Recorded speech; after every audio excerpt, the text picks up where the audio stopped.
it's quite unbelievable how much it has affected everyone. This transcends football. I think this has an effect where we have to look at our own mortality. The tragedy, everywhere you look, it's affected everyone. I've done a phone-in last night on TalkSport. We took calls for 2.5 hours, not just from Liverpool fans, from every set of fans, wide-reaching, how much this has affected. And I think it just goes to show how fragile and precious life is. And I don't recall a high-profile footballer that have just won the Premier League, just won a major honour with his national side, Portugal, that's died in such a tragic circumstance. I can't remember. I'm sure it's happened, and it's affected everyone, not just football fans, but everyone that knows about the story. It's a tragedy on so many levels, and my heart goes out to everyone connected. And you know what? The players themselves, they will have to cope and deal with this, and they'll need internal support and help. And I'm sure they'll get that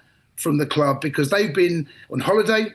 They're going back to pre-season next week, from what I can gather. And there'll be players dotted all over the world having to cope with this, dealing with this information, that they've lost a colleague, that they were going to embark on a journey again next season to try and retain the Premier League. It's such a tragedy on so many levels. It's quite hard and difficult to comprehend. I know that there's a vigil outside Anfield, scarves and shirts from various different football clubs.